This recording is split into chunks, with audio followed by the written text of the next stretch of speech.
About 8 years ago in 2016, I broke my leg in 3 places when I was playing football. At first, when I dropped to the floor, I figured that maybe a ligament had snapped or something. And I had to wait for the ambulance because they didn't know if it was serious enough. For half an hour in the scorching heat at 35 degrees, I had to wait for them. And then when they picked me up, they said, like, okay, we're going to check at the hospital. It'll be fine, they said.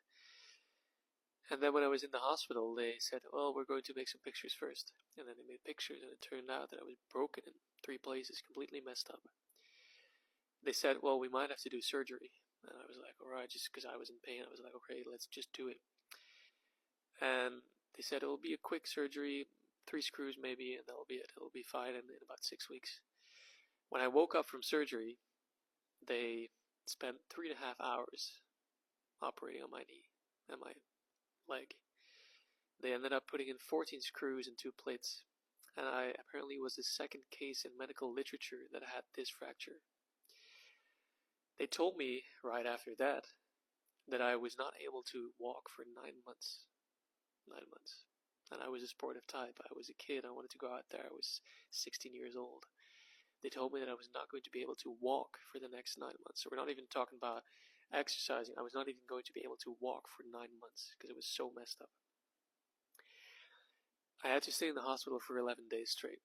They completely took away all my muscle mass. Well, you probably know the drill. And then when I got home, like 2 weeks later, they told me, alright, we're going to start with rehabilitating slowly and slowly. First, like, move the leg a little bit. I had to get stims in my leg every day to prevent blood clots, which was horrible. And they kept on telling me, well, 9 months, you gotta stick in there, And I was done, but I was like, why 9 months? If I believe, and I already believed in God, if I believe that this can be fixed, and if I believe in God, who's the creator of the universe, then I will walk when He decides that I will walk. So after 2 months, I walked. And the physios and the doctors said, well, this can't happen. This is a miracle. We want to take pictures again. So they took pictures again, and they saw that it was healed. And they asked me, like, oh, what happened? I was like, yeah, I just trusted that God could do it, and He did it. And they were all like, well, that's not possible. So they wanted to write a medical case about me. Right after that happened, I started to have tremendous amounts of pain in my right shoulder. Like, they call it nerve pain. I had so much pain in my shoulder for days and days and days. We went to the hospital again, and they told me that they didn't know what it was. And I was like, well, I'm in pain, and no painkiller was helping me. They ended up giving me nerve blockers and everything, and the pain kept on going. I couldn't sleep for a couple of days straight.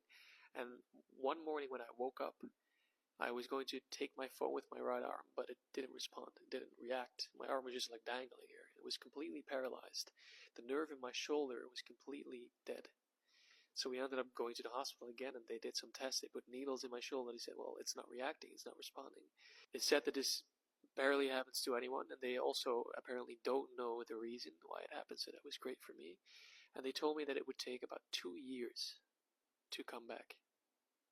2 years, if it comes back, which in most cases it does not. So they practically told me, like, hey, you've just miraculously got your leg healed, and now your arm is messed up. And it might not be the same. It's probably not going to be the same like before. So that really was like, what? Why? How? And then I, of course, had to go to the physios. I had to go there every day, the entire day. I missed school for a year. Had to go there every day in my own. There was only people with amputated legs, and the people that were, it was a whole center for it. And after about a year, there was no progress. And they told me that the best doctors, the best neurologists, etc., they told me, well, it's not going to work anymore. It's dead. It's not going to come back anymore. And my dad even told me, like, hey, it is what it is. And I got so angry, telling them, why don't you have faith?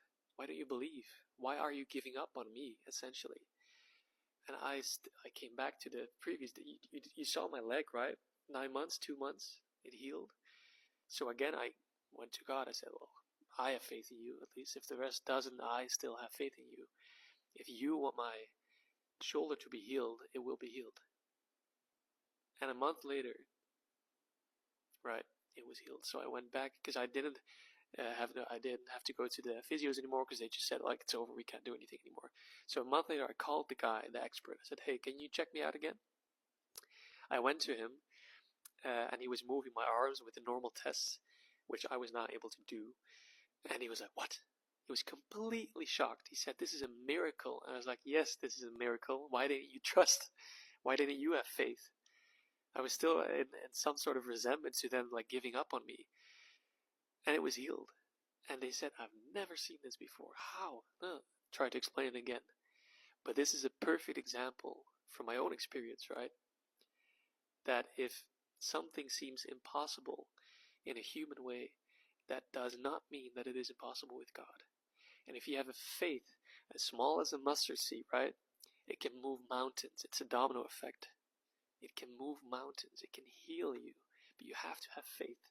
Even if people around you do not have faith in you, and this does not even have to do with physical trauma on itself, right? It's about having faith in God, putting all your trust in Him, and you will be saved. Even now, if you think that He's not hearing you, He is. And look at the testimony that I have now, the determination I have now, the faith I have now because of this. In the moment, I was like, shoot me. I'm getting screwed again, twice, in 2 months' time. But now I have this strong testimony that He will use everything for His glory. So I would urge you to really look at your situation now. And maybe you're in the trenches, maybe you're at rock bottom.